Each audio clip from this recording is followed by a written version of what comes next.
FM 89.1, Radio Universidad. Ahora nos metemos en nuestra columna habitual de todos los miércoles de la Asociación de Funcionarios y Magistrados de La Matanza. Tenemos al doctor Alejandro Fernández, el prosecretario de Cultura. ¿Cómo anda, Ale? Bienvenido. ¿Cómo están? Bien, gracias a ustedes. Gracias a usted por estar. Y con una invitada en el día de hoy, la doctora Débora Marjaba, es directora de la editorial Jus Baires, y está aquí con nosotros. ¿Cómo le va? Bienvenida, gracias. Gracias a ustedes. Bueno, contanos un poco, Ale, acerca de la doctora. Hoy vamos a charlar acerca de poderes judiciales, derechos y entornos digitales, tema que va a exponer en minutos nada más, pero para conocerla, a la doctora. Contamos acerca de la doctora, que es magíster por la Universidad de Buenos Aires, es especialista en Administración de Justicia también por la UBA, especialista en Contratos y Daños por la USAL, diplomada en Tecnología, Subjetividad y Política por la CLACSO. Es abogada por la UNLAM, por esta casa de estudios, directora de la editorial Jus Baires, perteneciente al Consejo de la Magistratura de la Ciudad Autónoma de Buenos Aires, docente de grado y posgrado, investigadora en formación en el Instituto Gioja de la UBA, autora y coautora de artículos y capítulos de libros sobre responsabilidad civil, daños, derechos de consumidor y tecnología, y hace muy poquito, además, agrego, estuvo en el Congreso asesorando un poco sobre este tema. Sí. Y seguramente muchas cosas más. Sí, bueno, muchas gracias, Ale. Dije que podías recortarlo a tu gusto. Soy Débora, estudié acá, me egresé acá en esta universidad y bueno, luego seguí mi camino. Y básicamente Ale tuvo la amabilidad de invitarme para hablar de este tema que, bueno, no justamente hoy, pero estuvo muy en boga estos últimos tiempos, que es sobre poderes judiciales, plataformas y entornos digitales, ¿no? Como un poco, no un poco, sino cada vez más, ¿no? Los abogados y los periodistas, las personas de cualquier disciplina, etcétera, o cualquier oficio, empiezan a hablar de el impacto que tiene, ¿no? Las transformaciones digitales en nuestra vida cotidiana. Y yo por lo menos entiendo que también algo de la vida cotidiana es el sistema de justicia, ¿no? El poder judicial, y siempre digo poderes judiciales porque no hay un solo poder judicial. Yo trabajé acá muchos años en el Departamento Judicial de La Matanza, después en el Departamento Judicial de San Isidro y después en Ciudad Autónoma, y puedo afirmar que por más de que no estén tan lejos, son completamente diferentes. Y un poco lo que comentaba Ale hace poco, la Oficina de Asesoramiento Legislativo, la Oficina Científica de Asesoramiento Legislativo de la Cámara de Diputados, convocó a muchas personas, investigadores, docentes, etcétera, de diferentes disciplinas, para poder hablar sobre las posibilidades o qué desafíos se presentan en cuanto a regular la inteligencia artificial. Nosotros cuando pensamos en inteligencia artificial, quizás es algo como que está muy por el aire, pero hoy en día la mayoría de las plataformas digitales tienen este sistema aplicado, por ejemplo, en recomendación de contenidos, en estandarización de consumidores, por ejemplo. No sé, si nosotros le damos muchos likes a una marca determinada, probablemente mediante estos mecanismos técnicos directamente nos separen, ¿no? Por ejemplo, mujer, 35 años, varón, 39 años, ¿qué le gusta a cada persona? Entonces la publicidad es más invasiva, etcétera. Y bueno, un poco se empezó a discutir de cómo, ¿no? Esta novedad tecnológica que algunos llaman, pero tiene muchos años, llegó al Poder Judicial, ¿no? Dividen lo que es la automatización, que son más cuestiones técnicas, pero lo cierto es, bueno, que hoy en día escuchamos que la mayoría de los jueces, funcionarios, empleados dicen, bueno, podemos utilizar la inteligencia artificial para hacer más fácil nuestra vida día a día, es decir, sacar trámites que son rápidos, similares, parecidos, que no conllevan ningún riesgo, y las decisiones importantes igual se las reservamos a los humanos, porque lo que se plantea básicamente entre las personas que están a favor o en contra de la inteligencia artificial es, bueno, ¿nos van a reemplazar las máquinas o no nos van a reemplazar? Siempre es el miedo general. Hace poco estuve charlando con amigos, abogados y alguien de mucha experiencia también, y algunos que te decían, bueno, sí, en cualquier momento nos van a reemplazar o se va a poder hacer fallos estandarizados, y algunos te debatían y decían, bueno, no, porque, a ver, no hay, si bien hay casos similares, refiriéndonos a lo mucho que abarca en la justicia y todo lo que se pueda pasar por algún trámite legal, ¿no? pero básicamente también lo que entra ahí es la interpretación de una persona. Digo, la inteligencia artificial no puede, si bien puede interpretar, ¿no? Depende de distintos parámetros, pero digo, la interpretación de la ley o de determinado código, digo, eso me parece mucho más difícil, ¿no? Sí y no, dependiendo de la postura en la que o sea, en la que adoptes, ¿no? Hay, por ejemplo, lo que se dice comúnmente, hay que aclarar algo. A nivel país se dan muy pocas experiencias de aplicación de inteligencia artificial en el Poder Judicial. ¿Sí? Estamos hablando de algo que todavía no han aplicado. En la Corte de Nación todavía no se aplicó, la Corte de Provincia está experimentando recién ahora con un programa que hacen de esta universidad, eso es importante resaltarlo. Y en Ciudad Autónoma, que es donde yo trabajo ahora, sí se ven 3 experiencias, pero con procesos bastante simples. Entonces, vos podés decir, sí, bueno, me va a reemplazar en cuanto a la interpretación. Es posible que de algún modo nosotros podamos entender eso. ¿Por qué? Porque es un sistema, ¿sí? El sistema avanzado es el que aprende de sí mismo, ¿no? Se retroalimenta. En cambio hay otros sistemas menos complejos, por eso, por ejemplo, si pensamos hoy en día lo que está pasando en Europa, que lo están regulando, lo cierto es que dividieron, ¿no? Inteligencias artificiales de aplicación prohibida, por ejemplo. Ellos hablan de manipulación cognitiva, ¿no? Esto que pasa, que se debate tanto el problema que trae a las democracias, etcétera, etcétera. Hoy en día, bueno, lo estamos viendo, ¿no? A las pruebas me remito. Y por otro lado, también dicen, bueno, hay sistemas de inteligencia artificial que podemos, ¿sí? Regular y usar con determinados alcances y límites. Entonces, a partir de eso, como se decían muchas cosas acá, ¿no? Tanto, por ejemplo, no sé, la gente en la tele, en la radio, en las redes sociales, etcétera, nosotros, donde yo trabajo, gracias a la coordinadora general, Alejandra García, que le mandamos un saludo porque nos dejó estar presentes acá, decidimos hacer una primera traducción de un trabajo de 2 autores franceses, que es este libro que hoy yo les voy a dejar de obsequio, que es Justicia Digital, Revolución Gráfica y Ruptura Antropológica, que es un libro realizado por un abogado y un especialista en sistemas. ¿Por qué? Porque el gran problema que muchas personas ven y a las cuales yo adhiero es que hablamos lenguajes diferentes, ¿no? Y a veces es difícil llegar a consensos o entender sobre qué estamos hablando o sobre qué vamos a regular. Por ejemplo, uno de los debates es si una inteligencia artificial puede interpretar o no puede interpretar. Vos vas a leer autores que te dicen que sí y otros autores que te dicen que no. Lo importante es que generalmente siempre lo que uno tiene que tener en claro es, bueno, ¿termina decidiendo el humano o le vamos a delegar todo lo que podamos a estos sistemas? Y este libro es interesantísimo porque más allá de tener sus años no perdió actualidad y hablan de una revolución gráfica, ¿no? Esto de que, bueno, los códigos es 1010, ¿no? Lo digital es binario. Y la ruptura antropológica, porque nosotros tenemos rituales para todos. Por ejemplo, nosotros hoy acá estamos sentados en una radio, yo no sabía cómo es mi primera vez en una radio, entonces me explicaron, ¿no? Cómo iba a ser todo esto, ustedes tienen sus auriculares, hacen preguntas, etcétera, y esto es parte de un ritual, ¿sí? Y el Poder Judicial también tiene esos rituales, por ejemplo, una audiencia, entran las personas, el juez se sienta en un determinado lugar, y todo eso con la digitalización, y lo vimos en la pandemia, de las personas que tenían audiencias a través de Zoom, Meet, no quiero pagar copyright, ¿no? Pero estoy nombrando a algunos, eso ya cambió, ese propio ritual un poco cambió. Entonces, nada, me parecía interesante traer este material a una columna que es de una asociación que representa a funcionarios y jueces.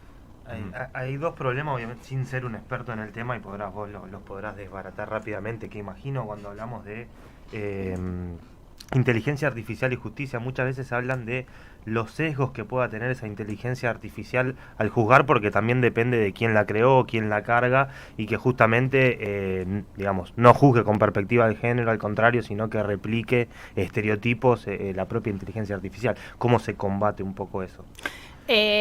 ¿Cómo combatirlo? No tengo la respuesta, porque la verdad es que regular esos temas se dan 2 complejidades, que de hecho muchas personas, muchos especialistas en sistemas, en esta reunión que hubo en la Cámara de Diputados, lo explicaron de una manera mucho mejor de la que capaz que yo puedo explicarlo ahora.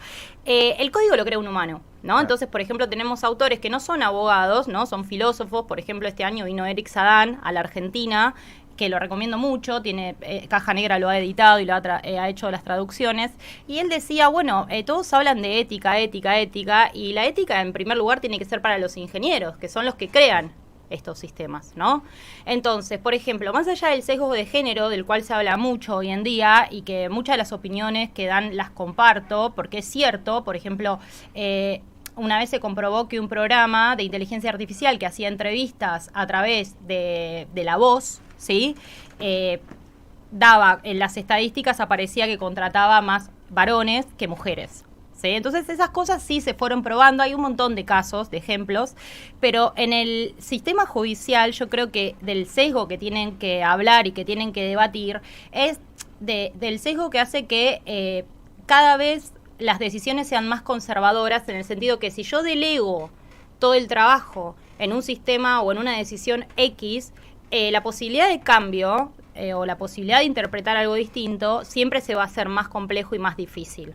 Ahora bien, combatirlo, la verdad que es muy complejo. Nosotros no tenemos ninguna legislación en Argentina respecto de inteligencia artificial, obviamente, y lo cierto es que el proyecto que está en, bueno, la ley de servicios digitales, de inteligencia artificial en la Unión Europea, si bien tiene unas reglamentaciones, cuando uno las va a leer, son reglamentaciones bastante abiertas, ¿no? Lo que nosotros, capaz en Argentina, técnicamente, y perdón, me permito esto, podríamos pensar como quizás principios o algo así. Uh-huh.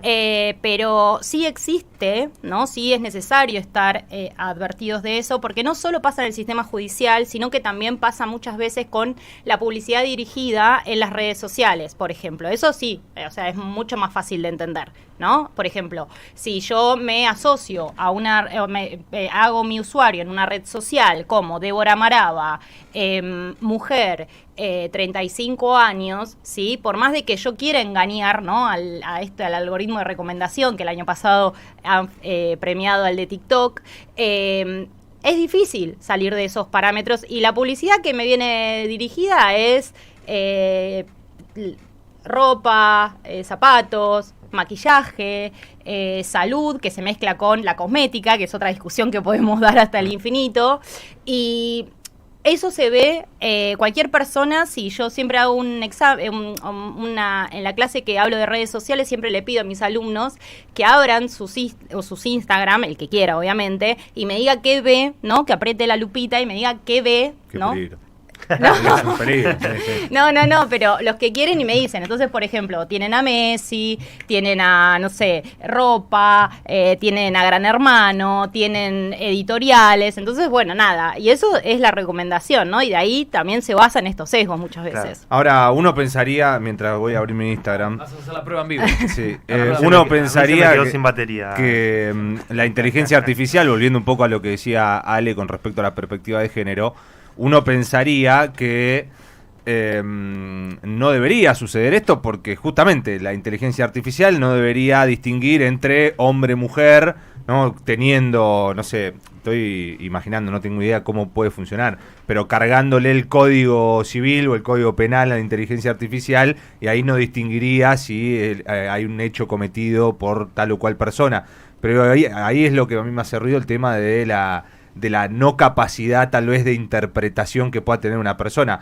Por eso, y en la mayoría de los entornos, tal vez funciona por ahora de una manera híbrida, ¿no? Claro. Las tareas más engorrosas, ¿no? Que la realice la inteligencia artificial, y bueno, después lo que sea recompilar eso y analizarlo, ahí interviene el humano. Claro, sí, totalmente, y es una postura y es completamente válida y fundada. Por ejemplo, tal vez, bueno, no sé si será el mejor ejemplo, pero quizá pensar en el ChatGPT, ¿no? O sea, muchos lo usamos para, bueno, responder un mail, ¿no? Y después nosotros, bueno, controlamos... Sí, no pongo enviar, ¿no? Claro, más o menos controlamos que esté bien, ¿no? Porque tiene errores graves el chat.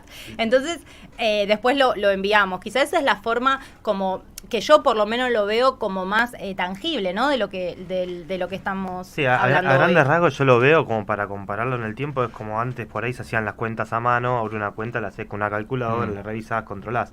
Ahora la parte engorrosa, hacer todo el cuerpo de un escrito, lo haces y después vos le pones tu aporte intelectual. Por decirlo de alguna supuesto, manera. y tu estilo también.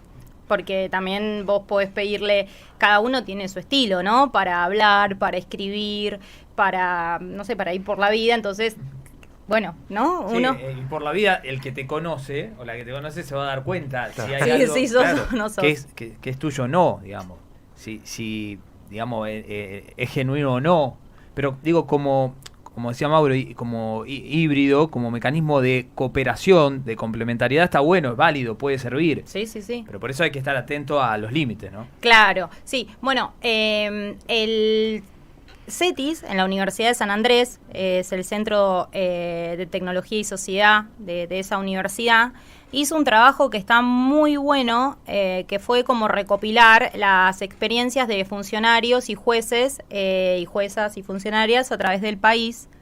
Y la mayoría coincide en esto, en que, bueno, sí, viene a auxiliarnos, no a reemplazarnos y a tomar decisiones que por ley tenemos que tomar jueces y funcionarios, por ejemplo. Lo que pasa es que en otros lados del mundo, ya esto un poco se están experimentando otras soluciones. ¿Cómo funciona en otras partes del mundo? Y, por ejemplo, nosotros acá tenemos también pruebas piloto, pero, por ejemplo, hay casos que directamente se resuelven digitalmente sin intervención de humanos, ¿no? A través de de estas programaciones, ¿no? De estos sistemas inteligentes, ¿no? Y ahí ya no hay una intervención humana, ¿no? En la decisión. ¿Y ha habido un análisis de esos casos, de los fallos?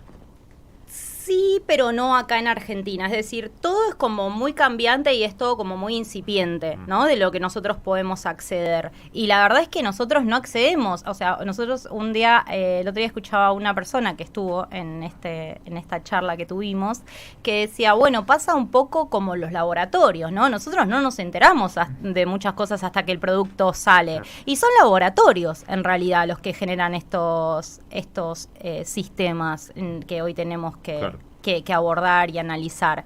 Pero en ese informe se habla de las experiencias que existen en Argentina.